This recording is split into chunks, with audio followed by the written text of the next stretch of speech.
ప్రపంచమే ఓ యుద్ధరంగంగా మారింది. ప్రతి దేశం చుట్టూ యుద్ధమే కనిపిస్తోంది. ఎక్కడో జరిగే ఓ పరిణామం మహాయుద్ధంగా మారడానికి, ప్రపంచాన్ని చుట్టేయడానికి పెద్ద టైం పట్టకపోవచ్చు. ఇలాంటి పరిస్థితుల్లో రక్షణ రంగాన్ని బలోపేతం చేయడంపై కేంద్రం ఫోకస్ పెట్టింది. కుట్రలు చేస్తున్న పాక్ ఓవైపు, కుళ్ళు చూపిస్తున్న పాక్ మరోవైపు. దాయాది దేశాలకు నిద్రలేని రాత్రులు మిగిల్చే స్థాయికి ఇండియన్ డిఫెన్స్ ఎదుగుతోంది. ఇక శత్రు దేశాలకు చుక్కలేనా? Indian defence బలమేంటి?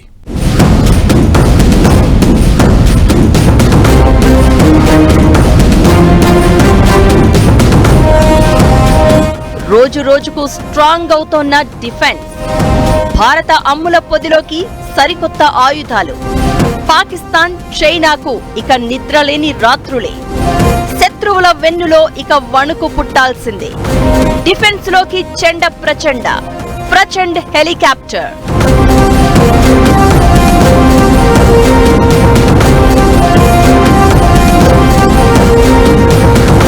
శాంతి కావాలంటే ఆయుధం పట్టాల్సిందే, శత్రువును భయపెట్టాల్సిందే.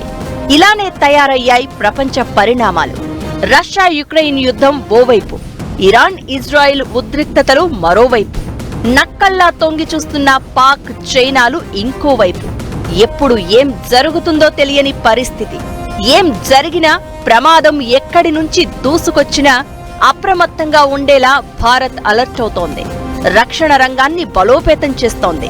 త్రివిధ దళాలను సూపర్ స్ట్రాంగ్ చేస్తోంది. దీనిలో భాగంగా రక్షణ రంగం అమ్ముల పొదిలోకి సరికొత్త అస్త్రాలు వచ్చి చేరుతున్నాయి. Make in India, made for India అనే ట్యాగ్ తో రెడీ అవుతున్నాయి. శత్రువు వెన్నులో వణుకు పుట్టించడం ఖాయంగా కనిపిస్తోంది.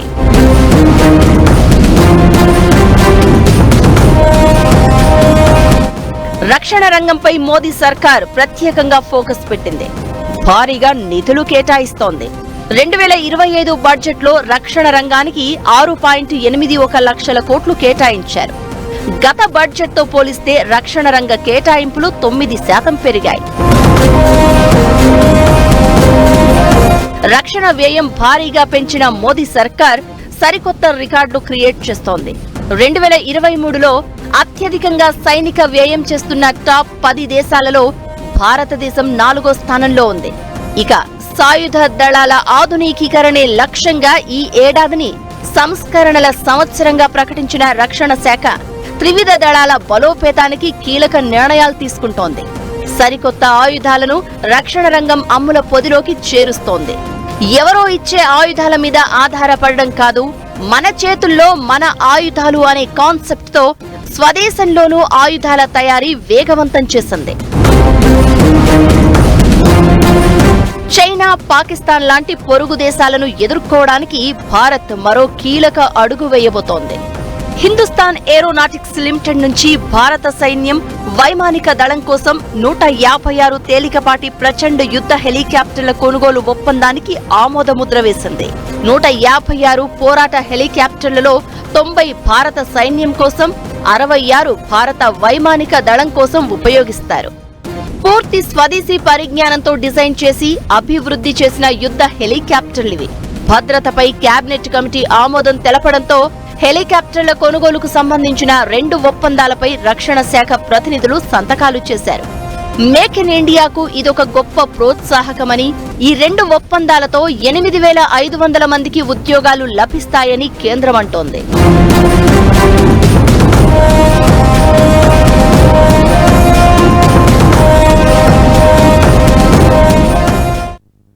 డిఫెన్స్ మీద ఇండియా స్పెండ్ చేస్తోంది. మన ఆత్మనిర్భరత పెరుగుతోంది. అలానే India will become very strong country defence మీద స్పెండ్ చేయడం వల్ల.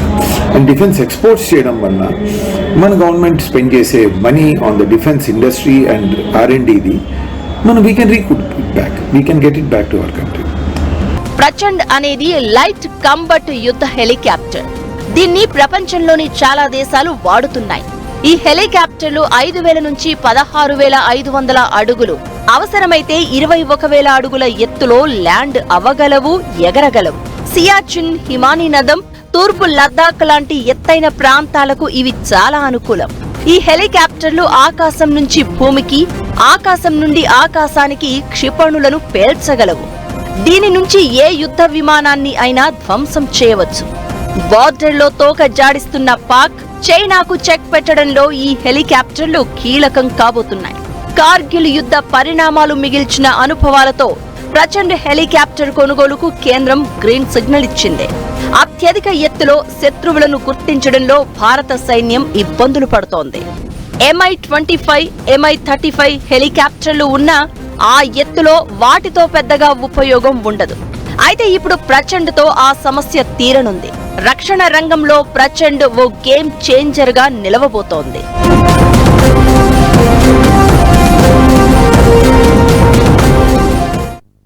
దేశీయంగా తయారు చేస్తూ కొన్ని, విదేశాల నుంచి దిగుమతి చేసుకుంటూ ఇంకొన్ని, వేరే దేశాలతో ఒప్పందాలు కుదుర్చుకుని మరికొన్ని, రక్షణ రంగ అమ్ముల పొదలోకి అత్యాధునిక ఆయుధాలను చేరుస్తోంది మోదీ సర్కార్. ప్రచండ్తో పాటు భారత సైన్యంలో చేరబోయే ఆయుధాలు ఏంటి? కేంద్రం కుదుర్చుకున్న ఒప్పందాలు ఏంటి? రక్షణ రంగంలో ఎలాంటి మార్పులు కనిపిస్తున్నాయి? DAC అంటే రక్షణ కొనుగోళ్ల మండలి 54,000 కోట్ల విలువైన సైనిక ఆధునికీకరణ ప్రాజెక్టులకు ఆమోదం తెలిపింది. ఇందులో T-90 ట్యాంకుల ఆధునికీకరణతో పాటు గగనతల ముందస్తు హెచ్చరికల వ్యవస్థల కొనుగోళ్లకు సంబంధించిన ప్రతిపాదనలు ఉన్నాయి. మరోవైపు ప్రధాని మోదీ నేతృత్వంలోని భద్రతా వ్యవహారాల కేబినెట్ కమిటీ కూడా కీలక నిర్ణయం తీసుకుంది. దేశీయంగా అభివృద్ధి చేసిన అటాగ్స్ అంటే advanced toned artillery gun system అనే శతఘ్నులను సైన్యంలోకి తీసుకోవాలని నిర్ణయించింది.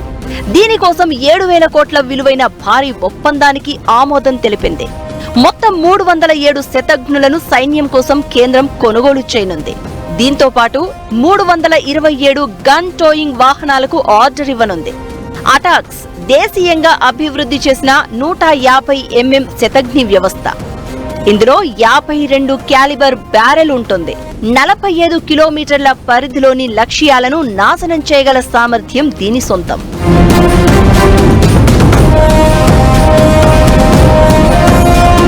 $54,000 కోట్ల విలువైన సైనిక ఆధునికీకరణ ప్రాజెక్టులో భాగంగా వాయుసేనకు గగనతల ముందస్తు హెచ్చరికల వ్యవస్థలను కొనుగోలు చేయాలని DAC నిర్ణయించింది. వీటితో ఎయిర్ ఫోర్స్ సామర్థ్యం మరింత పెరగనుంది. T-90 యుద్ధ ట్యాంకుల ఇంజన్ల ఆధునికీకరణకు DAC ఆమోదముద్ర వేసింది. ప్రస్తుత 1000 HP ఇంజన్ల స్థానంలో ఈ ట్యాంకులకు 1350 HP ఇంజన్లను అమర్చనున్నారు. దీంతో యుద్ధ క్షేత్రంలో వీటి కదలికలు స్పీడప్ అవుతాయి. ఇక ఇండియన్ నేవీ ప్రతిపాదించిన వరుణాస్త్ర టోర్పిడోలకు కూడా DAC పచ్చజెండా ఊపింది. శత్రు జలాంతర్గాములను పేల్చివేయడానికి వీటిని ఉపయోగిస్తారు.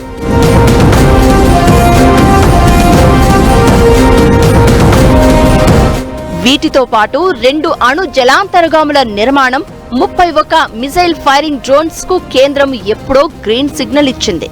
ఇక US నుంచి 31 ప్రిడేటర్ డ్రోన్స్ ను దిగుమతి చేసుకుంటోంది భారత్. ఇక ఇజ్రాయెల్ ఐరన్ డోమ్ తరహాలో రష్యా గగనతలానికి రక్షణ వలయంగా నిలుస్తున్న అత్యాధునిక పాంట్సిర్ ఎయిర్ డిఫెన్స్ మిసైల్ గన్ వ్యవస్థ త్వరలోనే భారత్ లో అందుబాటులోకి రానుంది. ఇక గత 5 ఏళ్లలో ప్రపంచంలోనే అత్యధికంగా సైనిక పరికరాలను కొనుగోలు చేసిన దేశంగా భారత్ నిలిచింది. ఇప్పుడు యుద్ధం స్వరూపమే మారుతోంది. సమాచార యుద్ధం, AI యుద్ధంతో పాటు పరోక్ష యుద్ధాలు, ఎలక్ట్రోమాగ్నెటిక్ వార్, రోదసి యుద్ధం, సైబర్ దాడులు ఇలా సాంప్రదాయేతర పద్ధతుల్లో యుద్ధాలు చేయాల్సిన పరిస్థితి. దీంతో అన్నింటికీ రెడీగా ఉండేలా రక్షణ రంగాన్ని సూపర్ స్ట్రాంగ్ చేస్తోంది భారత్.